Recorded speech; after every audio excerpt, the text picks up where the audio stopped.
Missing लिंकचं उद्घाटन झालं 1 मे 2026ला. आज आपण किती 60-62 दिवस झाले असतील, 66 दिवस झाले. 66व्या दिवशी 66 दिवसापूर्वी महाराष्ट्राचे मुख्यमंत्री, महाराष्ट्राचे उपमुख्यमंत्री दोघं भाषणामध्ये म्हणाले होते की हे दरड प्रूफ आहे, दरड प्रूफ आहे आणि जागतिक दर्जाचं बांधकाम आहे. आणि पहिल्या पावसामध्ये त्याची दरड कोसळते.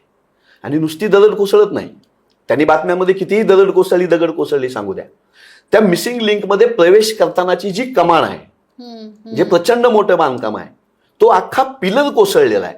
ते काढायला 1 दिवस आता जातोय. 8-10 गाड्या खाली असत्यांवरून तो पडला असता, कोण जबाबदार होतं याला? मग या मिसिंग लिंकसाठी 2013मध्ये महाराष्ट्राचे मुख्यमंत्री पृथ्वीराज चव्हाण साहेब असताना जी काही निरीक्षणं तज्ज्ञांनी नोंदवली होती, जी काय काळजी घ्यायला तज्ज्ञांनी सांगितली होती, त्याकडे साफ दुर्लक्ष झालं हे करताना. आणि 2 दिवसापूर्वी त्या मिसिंग लिंकवरचे खड्डे दाखवल्यानंतर माध्यमांना समोर येऊन देवेंद्रजी फडणवीस म्हणाले की ड्युरॅबिलिटी आम्ही चेक करत होतो म्हणून तसे खड्डे ठेवा. ही ड्युरॅबिलिटी चेक करत होते, तुम्ही स्लॅब कोसळून तो काढायला 1 दिवस जातो, इतका मजबूत आणि मोठा तो स्लॅब कोसळला.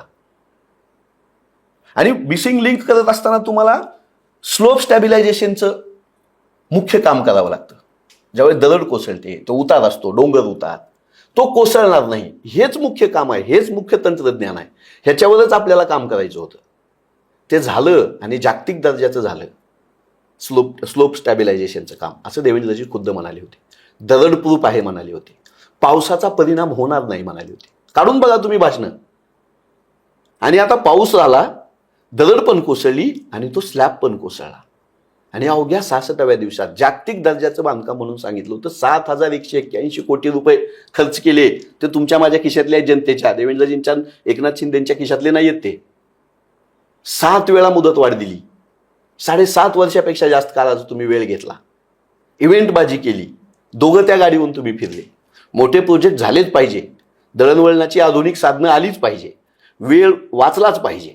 पण त्याचा अर्थ देखभाल दुरुस्तीकडे दुर्लक्ष, त्याच्या गुणवत्तेवर प्रश्नचिन्ह, आणि ते पडल्यानंतर लिपापोती, काही समोर येऊन सांगायचं नाही.